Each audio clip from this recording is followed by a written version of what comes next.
عام طور پر دیکھا جائے تو ہاتھی ایک بے حد خاموش طبیعت اور سلجھا ہوا جانور ہوتا ہے، اور جن لوگوں نے سرکس میں ہاتھیوں کو دیکھا ہے وہ یہ بات اچھی طرح جانتے ہوں گے کہ ٹریننگ دینے کے بعد ہاتھی اور بھی زیادہ سمجھدار ہو جاتے ہیں۔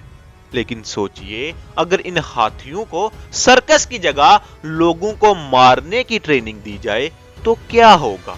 آپ شاید یقین نہیں کر پائیں گے، لیکن تاریخ کے مطابق مجرموں کو موت کی ایک دردناک سزا دینے کے لیے ہاتھیوں کو مارنے کی ٹریننگ دلوائی جاتی تھی، اور اس وقت مجرم ثابت ہوئے شخص کو ہاتھی کے پیر کے نیچے کچل دیا جاتا تھا۔ اور آج کی ہماری اس ویڈیو میں ہم تاریخ کی اس دردناک سزا کے بارے میں ہی بتانے جا رہے ہیں۔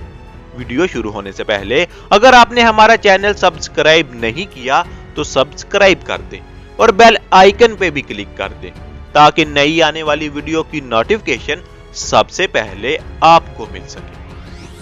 اگر ہم تاریخ میں جھانکیں تو پائیں گے کہ ہاتھی کے پیر سے کچل کر موت کی سزا دینا سن 323 میں الیگزینڈر دی گریٹ کی موت ہو جانے کے بعد سے شروع ہوا تھا۔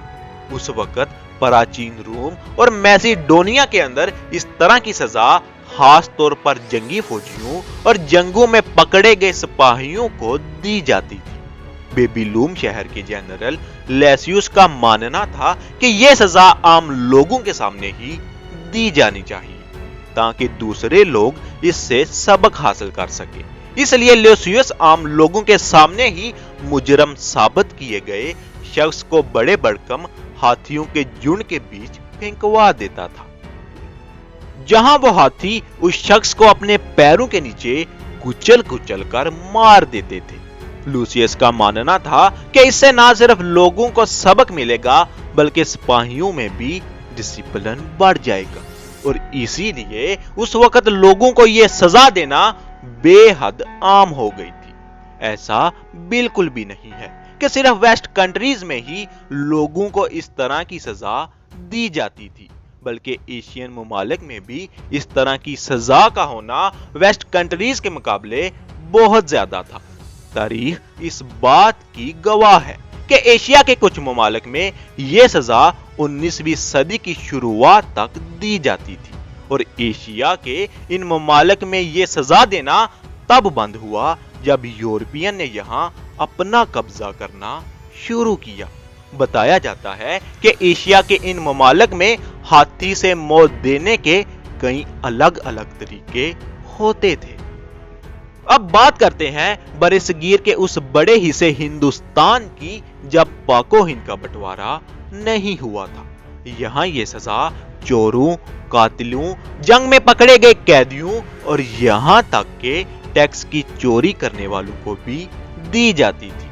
بتایا جاتا ہے کہ اس دور میں کوئی شخص کوئی سنگین جرم کرتا تھا تو اسے اس طرح کی سزا دینا عام بات تھی۔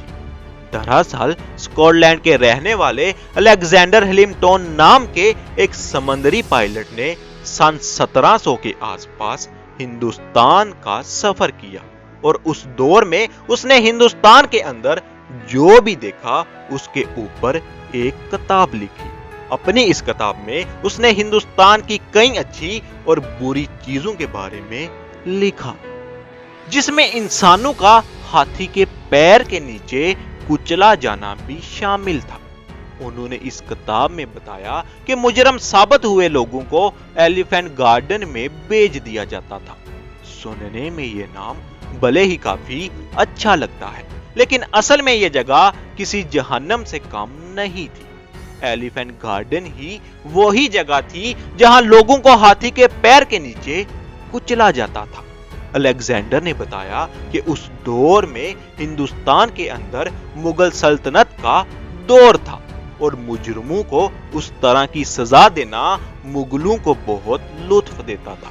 مجرم کا جرم جتنا سنگین ہوتا تھا اتنی ہی دردناک سزا اس کو دی جاتی تھی۔